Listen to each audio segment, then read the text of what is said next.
Titanic by Tim Vicary. Titanic. In April 1912, the Titanic arrived in Southampton in the south of England. Everyone was excited about the new ship. It was the biggest ship in the world, the most beautiful, perhaps the fastest, and it was much safer than older ships because it had 16 compartments with emergency doors. The new ship had a radio too. Passengers could send messages from the ship to their friends at home. Captain Smith and his officers and sailors were ready. Then the passengers came. Millionaires, young people, families of 6, people from more than 40 different countries. Many of them wanted to begin a new life in America. So the Titanic went to Cherbourg in France, then Queenstown in Ireland, and then left for New York. There were 2,224 people on the ship, but there were lifeboats for only half of them. But that didn't matter. The Titanic was unsinkable. Chapter 1. Under the Sea. It was the 1st of September 1985. Under a ship in the North Atlantic, a camera moved through the dark water. Slowly, the camera went down. 1,000 meters, 2,000 meters, 3,000 meters under the sea. On the ship, some sailors waited and watched. Nobody spoke. Then, suddenly, they saw something. "There it is." "Where?" "There, look, I can see it." "Yes, you are right. It's the Titanic." With the camera, the sailors could see a ship 3,810 meters under the water. It was a very big, old ship, and it was in 2 halves. They could see the front half of the ship with their camera, but the back half of the ship was 800 meters away. The sailors were all very happy. They took lots of photographs. The next year, they came back with more cameras. The cameras went down under the sea and looked at the ship more carefully. They went all round the ship and took hundreds of photos. Some of the cameras went into the ship too, through the windows. Later, there was a film about the ship. People all over the world watched the film and saw the photographs in newspapers. But who built the Titanic? What happened to it? Why did it break into halves and sink to the bottom of the sea? And what about the people on the ship? What were they like, and what happened to them? This is the story of the Titanic. Chapter 2. The biggest ship in the world. More than 15,000 people built the Titanic in Belfast, Northern Ireland. They began building it in 1909 and finished it in 1912.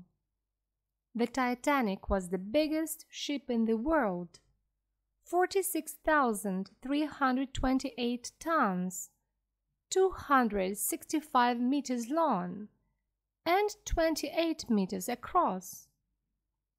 It had 3 big engines, and it could go at 23 knots, 46 kilometers per hour, so it was one of the fastest ships in the world too. The Titanic was very safe. It had 16 compartments and 15 emergency doors. When the captain closed the emergency doors, water could not move from one compartment to the next one. The new Titanic is much safer than older ships, a newspaper said. The Titanic was a very beautiful ship. The rooms for the first-class passengers, like Mr. and Mrs. John Jacob Astor IV, were like rooms in a very expensive hotel. John Jacob Astor was one of the richest men in the world. He was 47 years old, but his second wife, Madeline, was only 18. On the ship, Mr. and Mrs. Astor had 2 big bedrooms, a sitting room, and 3 more rooms. Mr. Astor and his young wife could eat in the beautiful restaurant and talk to rich famous people like Benjamin Guggenheim, an American businessman, Colonel Archibald Gracie, a soldier and writer, and Mr. Isidore Straus, a businessman from New York with his wife Ida. The captain of the Titanic, Edward Smith, came to eat with them too. There were many more rooms for the first-class passengers. There they could walk, read, smoke, and listen to music. The rooms for the second-class passengers were beautiful too. They were better than the first-class rooms on most ships. But most of the passengers had third-class tickets. These people were not rich. They were working people from England, Ireland, and many more countries. Carla Jensen was a 19-year-old girl from Denmark, and Anna Terja was 18 and from Finland. These 2 young women wanted to begin a new life in America. Third-class passengers had small rooms called cabins on E-deck, a long way under the first-class and second-class passengers. There were 4 beds in every cabin. Sometimes the first-class passengers walked their dogs on E-deck because it had the longest corridors on the ship. But they did not talk to the third-class passengers. They had nothing to say to them. Chapter 3. A City on the Sea. On the 10th of April 1912, the Titanic left Southampton in the south of England. The ship went to Cherbourg in France and then to Queenstown near the city of Cork in Ireland. A lot of third-class passengers got on here. Then the Titanic went west towards New York. On Sunday, the 14th of April, Colonel Gracie got up early. He had breakfast, finished reading a book, and talked to his friends Mr. and Mrs. Straus. On the boat deck, Mrs. Astor talked to Thomas Andrews, the designer of the Titanic. "I know all about this ship," he said. "Do you have any questions, Mrs. Astor?" "Yes," she said. "How many people are there on this ship?" Thomas Andrews took a book out of his pocket. "Let me see. There are 325 first-class passengers like us, 277 second-class passengers, 706 third-class passengers, 908 officers and sailors, and 8 musicians. My goodness! We are like a small city, aren't we?" Mrs. Astor put her hand on a small boat on the side of the ship. "How many of these lifeboats are there?" 20. 20? Mrs. Astor said. "But Can all those people get into 20 lifeboats? No, of course not, Thomas Andrews said quietly. But don't be afraid, Mrs. Astor. We don't really need the lifeboats, because the Titanic can never sink. It is the safest ship in the world. The president of the White Star Line, J. Bruce Ismay, was excited about his new ship. He talked to Captain Smith. "How fast can the Titanic go?" Bruce Ismay asked. "About 23 knots, Captain Smith answered. "But we are going about 18 knots now. We don't want to arrive in New York a day early, do we?" "Why not?" Bruce Ismay laughed. "Come on, Captain. Let's get there early. The Titanic is going to be famous." Down on E-Deck, the third-class passengers talked about America in many languages. Carla Jensen was Danish, but there were 2 English girls and a Swedish girl in her cabin. Carla's brother Sven and her father's brother Niels were on the Titanic too. In Anna Turge's cabin, there were 2 young Finnish women and some children. Melvina Dean was the youngest passenger on the Titanic. She was a baby, only 9 weeks old. Sidney Goodwin was 2 years old. He had a big family. His mother and father, 2 sisters and 3 brothers were all in the same cabin. Many passengers sent radio messages. In 1912, radio was very new. The 2 radio operators, Jack Phillips and Harold Bride, had a lot of work. In 3 days, they sent 250 messages, and more messages came in, from New York, from Southampton, and from ships. A lot of the radio messages from ships talked about ice. "Be careful, there are a lot of icebergs in the North Atlantic," the messages said. But Captain Smith was not very worried. He only showed one of these messages to his officers. The Titanic did not go slower because of the ice. It went on across the Atlantic at more than 20 knots. The passengers walked round the ship. They laughed and talked and ate in the restaurants. Everyone was happy and excited. The lights were on and the music played. Mrs. Astor was right. The Titanic was like a small city far away on a big, cold sea. Chapter 4. Iceberg.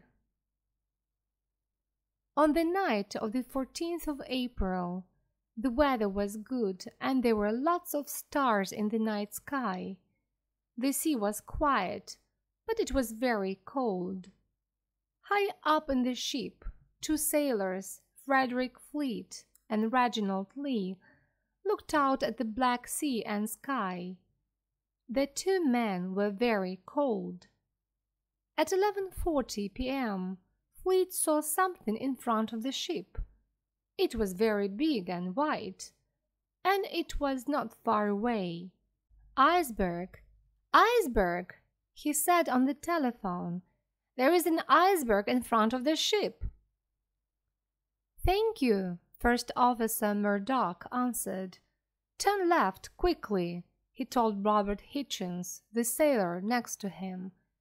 But big ships turn much more slowly than smaller ones, and the Titanic was the biggest ship in the world. For 37 long seconds, nothing happened. The Titanic went towards the iceberg, 1,000,000 tons of ice, at 40 kilometers per hour. Then, very slowly, the ship began to turn left. Fleet and Lee watched, their mouths open.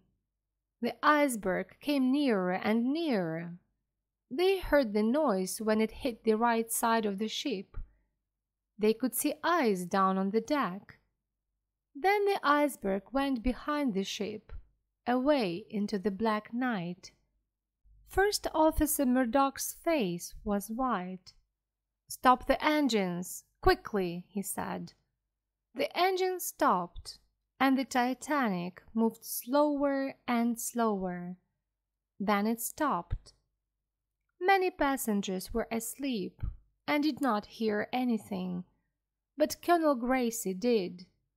He looked at his watch. It was 11:45 p.m. He opened his cabin door and looked out. It was very quiet. "Why can't I hear the engines?" he thought. He put on a warm coat and went out onto the deck. Some passengers saw the ice on the deck and laughed. "Let's put it in our drinks," they said.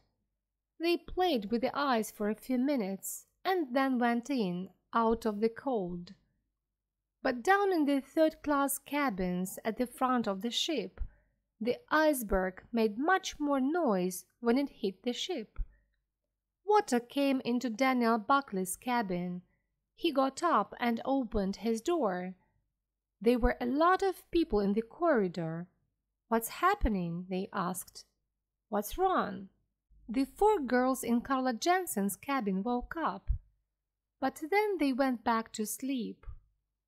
Carla was in bed in her nightdress when Niels Jensen opened the door at 12:30 a.m. "Come on, Carla, get up," he said. "Something's happening. We must go up on deck." So Carla put a coat over her nightdress and went upstairs with Niels. She never saw the girls in her cabin again. A man opened Anna Turge's cabin door too. "Put on your life jackets, girls, quickly," he said. "We're all going into the sea." Chapter 5. CQD Emergency. Captain Smith heard the noise too. He got out of bed quickly. "What's wrong?" he asked First Officer Murdoch. "What was that noise?" "An iceberg, sir," Murdoch answered. "I'm very sorry, but we hit an iceberg. I'm stopping the engines." Slowly the Titanic stopped. The big, beautiful ship waited on the quiet black sea under 1,000 stars. "Close the emergency doors, quickly," said Captain Smith. "They're closed, sir." "That's good. Well done." When the 15 emergency doors were closed, water could not move along the ship from one compartment into the next one. But how many holes were there in the ship? Was there just one hole in one compartment, or were there a lot of holes in a lot of compartments? Captain Smith wanted to know the answer quickly. Captain Smith, First Officer Murdoch, and Thomas Andrews, the designer of the Titanic, went down into the ship. They found a lot of holes. There was water in compartments 1, 2, 3, 4, and 5. "How bad is this?" Captain Smith asked. Thomas Andrews' face was white. He looked very unhappy. "Very bad, I'm afraid," he answered. "This ship is going to sink." "What do you mean?" Captain Smith said. "The Titanic can't sink. You said that to Mrs. Astor yesterday. I heard you." "Yes, I know," Andrews said. "The Titanic is safe with water in 3 compartments. In fact, it is nearly safe with water in 4 compartments. But this is different. The water is coming into 5 compartments. 5! The front of the ship is going to get heavier and heavier. I'm sorry, but we cannot stop it. The Titanic is going to sink." "How long have we got?" Captain Smith asked. "I don't know. 2 hours, perhaps. That's all." "Right. Give the passengers their life jackets and get the lifeboats ready," Smith said to Murdoch. Then he walked into the radio room to speak to the Titanic's radio operator, Jack Phillips. "This is an emergency," Captain Smith said. "The ship is sinking. Ask for help." "Yes, sir," Jack Phillips answered. He sent the emergency message, "CQD MGY, help Titanic. We are sinking. Please come to help us." It was 12:15 a.m. Chapter 6. Nobody is listening. The nearest ship to the Titanic was the Californian. It was about 16 kilometers away. The Californian knew about the ice, so it stopped at 10:30 that night. At 11:10, the third officer, Charles Grooves, saw the lights of the big ship on the right. The Californian tried to send a message with the light to the ship, but there was no answer. At 11:40, the big ship stopped, but Charles Grooves did not know why. He did not know that it was the Titanic. In 1912, radio was very new. Most ships had radio, but they didn't listen to it all the time. Cyril Evans, the radio operator on the Californian, went to bed at 11:30, so nobody on the Californian heard the emergency message from Jack Phillips at 12:15 a.m. People at Cape Race in America heard it, and one man heard it in New York, but for nearly 10 minutes no ships answered the message. Then, at 12:25, the radio operator on a ship called Carpathia wanted to talk to the Titanic. "Titanic, I have a message for one of your passengers," he said. "Are you listening?" "Come at once," Jack Phillips answered. "This is an emergency. We need help. We are sinking." "Shall I tell the captain?" the Carpathia's radio operator asked. "Yes, please, quickly," Phillips answered. So, at 12:35, the Carpathia began to go towards the Titanic, but the Carpathia was 92 kilometers away. From the Titanic, Captain Smith could see the Californian, but he did not know its name, and he could not talk to it on the radio. Jack Phillips tried to call it with the letters CQD and SOS, but nothing happened. Captain Smith tried to send a message with a light, but it didn't answer. "It's now good," he said. "Send up the rockets." At 12:45, the first rocket went up into the night sky. It made white lights high over the Titanic. Every 10 minutes after that, a new rocket went up. On the Californian, Second Officer Stone saw the rockets. "That's interesting," he said. He told his captain, Captain Lord, but Captain Lord was tired, so he went to bed. Stone watched the rockets for over an hour, but he did not understand them, so he did nothing. Chapter 7. Into the Lifeboats. The Titanic had 20 lifeboats. These boats could carry 1,178 people, but there were 2,224 people on the ship. So, for nearly half of the people on the ship, there was no lifeboat. The first boat, Lifeboat 7, went into the sea at 12:55 a.m. with 26 people. Lifeboat 1 could take 60 people, but there were only 12 people in it. Lifeboat 6 had only 25 women and 1 sailor. The ship's officers helped the passengers with their life jackets. "Women and children must go in the lifeboats," the officers said. "Men must stay on the ship." But some of the women did not want to go. It was warm on the ship, and cold in the dark sea. Young Mrs. Astor was cold. She wore a life jacket over her beautiful blue dress, but she did not have a warm coat. She wanted to stay on the ship with her husband. "I don't need to go in a lifeboat," she said. "The Titanic can't sink. Thomas Andrews told me that." Mr. Astor sat on a chair next to his wife. "Let's stay on the ship," he said. "We're safer here than in that little boat." For half an hour, Mrs. Astor sat with her husband. They watched women and children get into the lifeboats. They saw the sea come nearer and nearer. "It's no good," she said at last. "Mr. Andrews was wrong. The ship is sinking."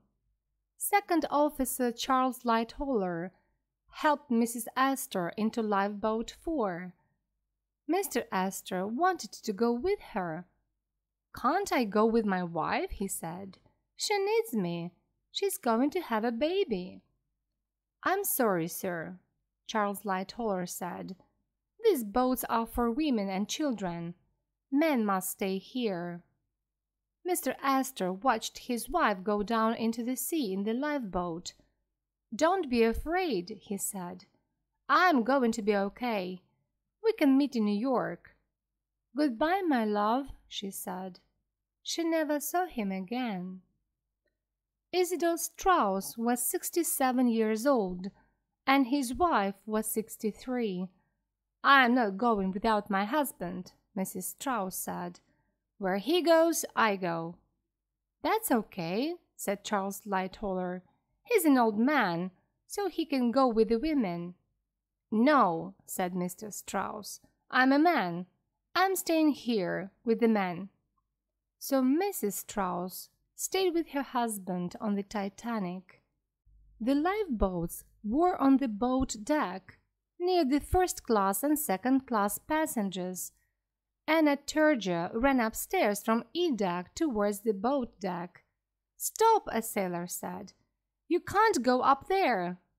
Anna did not stop, but the sailor closed the door behind her. There were hundreds of angry passengers on E-deck behind the closed doors. "Let us out," they said. "We're all going to die." Then Daniel Buckley and some more men broke the door and ran up the stairs. A lot of men were afraid and angry. "We must get on a boat," they said. But the officers on the boat deck had guns. "Stand back," they said. "Women and children only." But Daniel Buckley got into a boat and put on a woman's hat. When the officers looked into that boat, they saw only women there. Some third-class women passengers like Anna Turger and Carla Jensen got into the boats too. Carla was cold. She had no shoes, just a nightdress, a life jacket, and a coat. 18 of the Titanic's 20 lifeboats went into the sea. Some had only 10 or 20 people in them, but Lifeboat 14 had Fifth Officer Lowe with 58 women and children. After that, there were only 2 lifeboats, Lifeboats A and B, on the ship. Chapter 8. In the Cold, Dark Sea. The 8 musicians did not get into the lifeboats. They stayed on the Titanic and played music, happy music for worried people. Benjamin Guggenheim, the rich businessman, and his friend watched the women get into the lifeboats. They stood quietly and listened to the music. Then they took off their life jackets and put on their best coats. "Now we're ready to die," they said. "Help the passengers," Captain Smith said to the sailors. "The ship is going down. You can do no more." Thomas Andrews, the designer of the Titanic, said nothing. What could he say?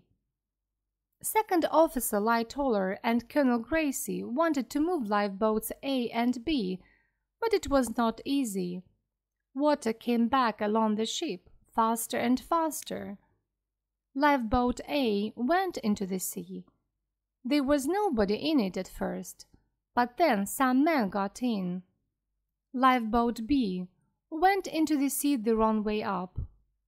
Suddenly, the ship moved, and Colonel Gracie and Charles Lightoller fell into the ice-cold sea. They went a long way under the water. "I'm going to die," Colonel Gracie thought. Then at last they came up and swam to Lifeboat B. But Lifeboat B was the wrong way up. They could not get into it, so they got onto it. Radio operator Jack Phillips was on top of Lifeboat B with Colonel Gracie, Charles Lightoller, and 26 more men. Radio operator Harold Bride was under Lifeboat B at first. Then he swam out and got on top. "That's good, boys," said an old man in the water near Lifeboat B. "You are going to be okay." But he did not get onto the boat, and after some time he died. "Who was that?" the man asked. "Captain Smith, perhaps?" The front of the ship went down, and at the same time the back of the ship went up. For 2 minutes the back of the ship went slowly up, higher and higher. Some people ran to the back of the ship. A lot of people fell from the ship into the sea. Carla Jensen watched from Lifeboat 16. "The sea was very quiet and dark," she said later. The lights were still on in the ship. Then suddenly there was a terrible noise. 1,000 people cried from the ship. We heard them. Then the Titanic broke into 2 halves. Slowly at first, then faster and faster, the Titanic went under the water. First the front of the ship went under, then the back. At 2:20 a.m., the Titanic was not there.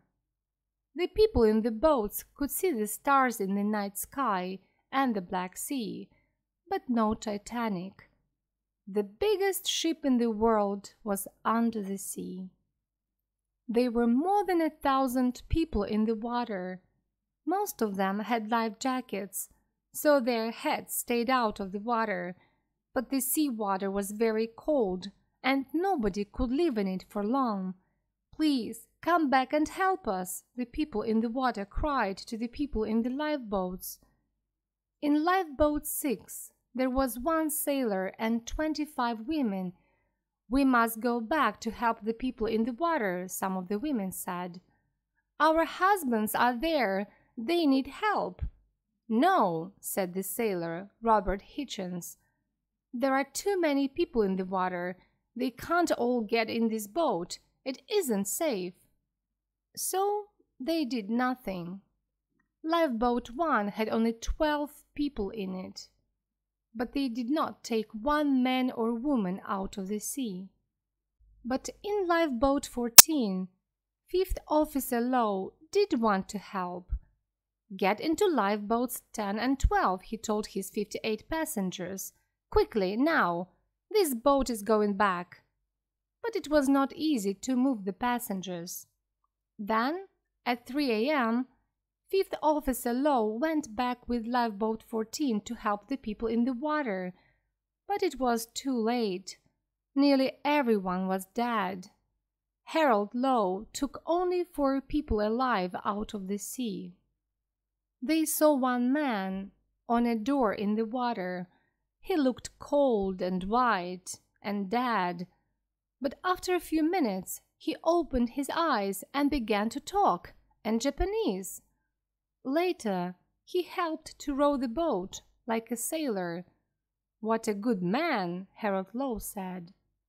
All night people sat in the lifeboats and waited for morning. When the sun came up, they looked at the cold, quiet sea. They could see icebergs everywhere, and in the water, near the icebergs, they saw hundreds of cold white bodies, the bodies of dead passengers and sailors. Chapter 9. The Carpathia and the Californian. The Carpathia heard the message from the Titanic at 12:25 a.m. It came very quickly, at 15 knots, 31 kilometers per hour, towards the Titanic. At 2:35, Captain Rostron, the captain of the Carpathia, saw a green light over the sea. At 2:45, his sailors saw an iceberg. Then more icebergs. "We're going very fast, sir. It isn't safe," a sailor said. "Don't stop," said Captain Rostron. "We must get there quickly. The Titanic is sinking." There were no more radio messages from the Titanic.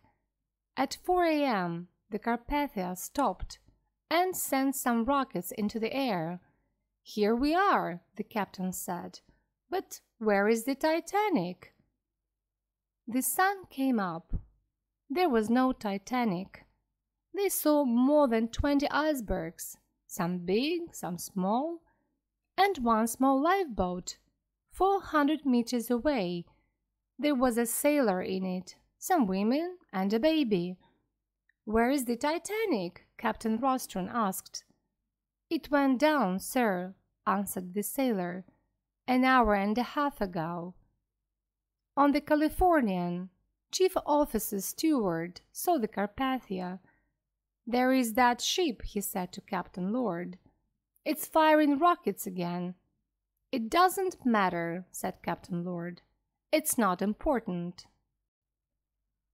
But at 5:40 a.m., Evans, the radio operator on the Californian, got out of bed. "Speak to that ship, Evans, please," Stewart said. "Why are they firing rockets?" 2 minutes later, Evans answered. "That ship is the Carpathia, sir. There are lifeboats in the sea and the Carpathia is helping them. The Titanic hit an iceberg last night." "We must help too," said Captain Lord. "Quickly!" So the Californian went towards the Carpathia.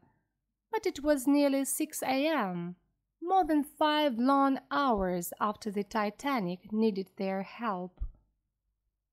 Slowly, more lifeboats came to the Carpathia. Lifeboat B began to sink, and the people on the boat climbed onto Lifeboat 12. At 8:30 a.m., Lifeboat 12 arrived at the Carpathia with 75 people in it. There was a lot of water in the boat, and all the passengers were tired and cold. It was the last of the lifeboats from the Titanic. Second Officer Lightoller helped people onto the ship, and then he got out of the lifeboat and onto the ship too. He was the last person from the Titanic to come onto the Carpathia. The sailors from the Carpathia helped the passengers onto their ship. They had warm coats and hot drinks for them, but the passengers wanted to know about their families and friends. "Is my husband here?" they asked. "Is my wife here? Where are my children?" 4 days later, the Carpathia arrived in New York with 711 people from the Titanic. But back in the cold North Atlantic, 1,513 people were dead. An important man, Senator Smith, began to ask questions. What went wrong, he wanted to know. Why did the Titanic sink? Why did all these people die?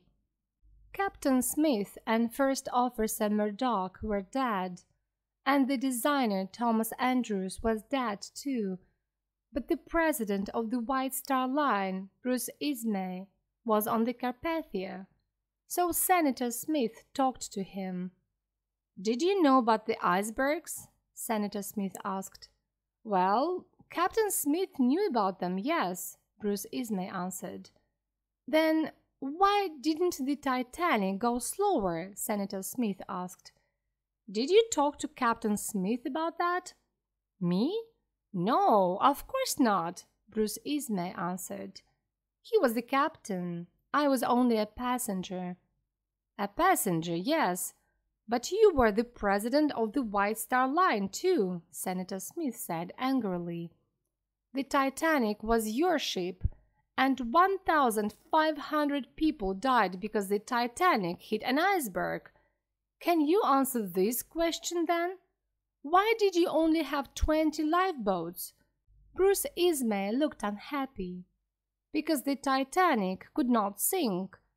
Thomas Andrews told me that. He was the designer. He knew about ships. And remember, it had 16 compartments and 15 emergency doors. We don't need a lot of lifeboats. It's the safest ship in the world, Andrews said. And I listened to him. I see, Senator Smith said angrily. So you did nothing wrong.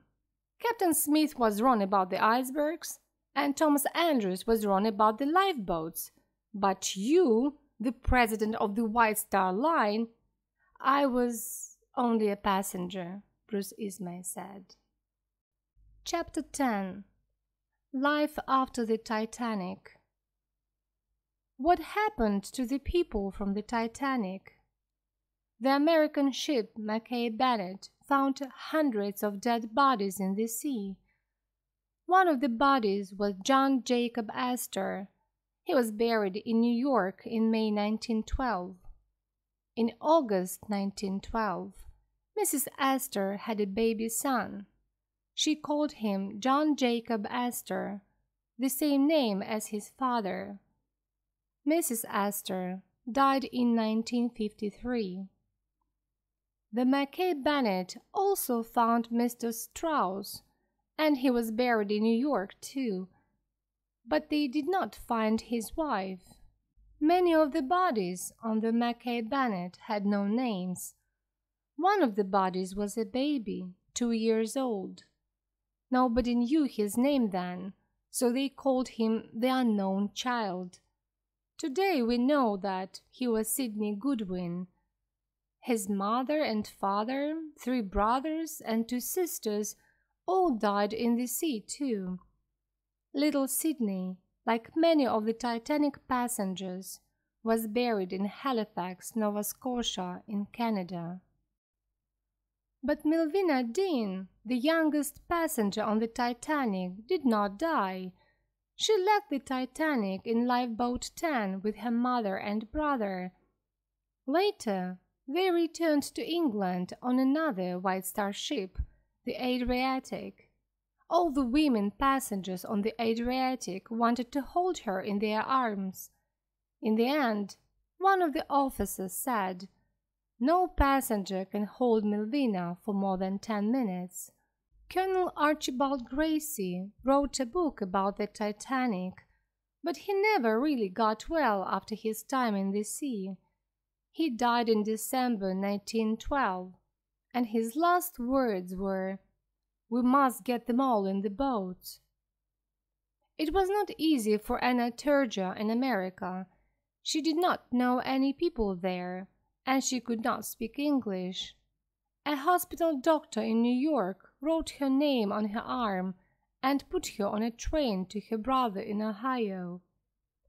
But Anna was a beautiful, friendly young woman. She met her husband in Ohio, and they had 7 children. She died in 1982, aged 89. Carla Jensen went back to Denmark. She met her husband, and they had 3 children. She died on the 14th of March 1980, and she was buried in her old nightdress from the Titanic. Daniel Buckley went to France in 1914 to be a soldier. He died in 1918. Jack Phillips died from cold in the lifeboat. His friend Harold Bride, the second radio operator, went home to Scotland. He met his wife there, and they had 3 children. He died in 1956, aged 66. Fifth Officer Harold Lowe died in May 1944 in Wales. Second Officer Charles Lightoller had an exciting life. After the Titanic, he worked on a White Star ship called the Oceanic, but in 1914 the Oceanic sank too.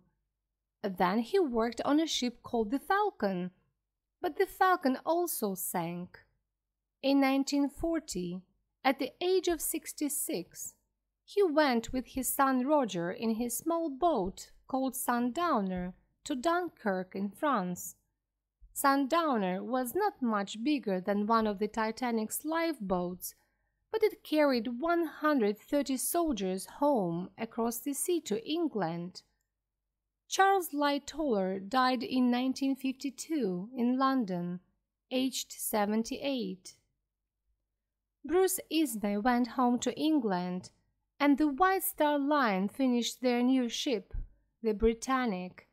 But Ismay's later life was not happy. He could never forget the Titanic.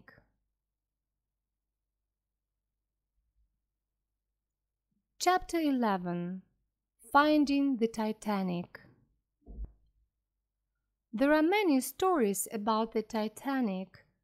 A man called Walter Lord talked to hundreds of passengers and sailors, and in 1956 he wrote about them in his book, A Night to Remember. In 1957 there was a film of the book called A Night to Remember. Anna Turger went to see the film, but she could not speak English. So her son watched the film with her and told her about it. But Anna did not really understand about films. "Those people with the film cameras," she said to her son when they came out of the cinema, "they made this film when the Titanic went down. So why didn't they help all the people in the water?" In 1985, Robert Ballard went to look for the Titanic, first on a French ship and then on an American ship. He found the Titanic 3,810 meters under the sea, 531 kilometers southeast of Newfoundland. In 1986 and 1987, he went back with more cameras and made a film about the ship under the sea.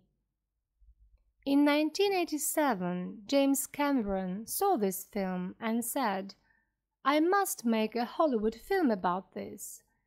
In 1995, he went to see the Titanic under the sea, and he got the money to make his film.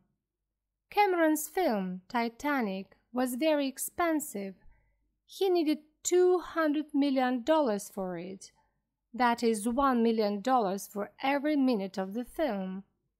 In the film, Kate Winslet, a rich girl, meets Leonardo DiCaprio, a poor boy. When the ship goes down, the boy dies, but the girl lives. Many years later, the girl is an old lady. She goes back to look at the ship under the sea and tells her story. Not everything in the film is true, but most of it is. By 1997, most of the passengers from the Titanic were dead, but one woman, Melvina Dean, was still alive. In 1912, she was the youngest passenger on the Titanic, but in 1997, she was an old lady. She went across the Atlantic again on a big fast ship, the QE2. Melvina Dean looked out at the sea and the icebergs and thought about the Titanic. "I was here 85 years ago," she said. "We were on the biggest, most beautiful ship in the world. But I was a little baby then, in my mother's arms, so I can't really remember anything of that night on the 14th of April, 1912. In 2008, Melvina Dean was the only passenger alive from the Titanic. But people still talk and think and write about the Titanic. They remember it because it was big and fast and beautiful, of course. But they also remember the cold night in 1912 when the safest ship in the world went to the bottom of the sea.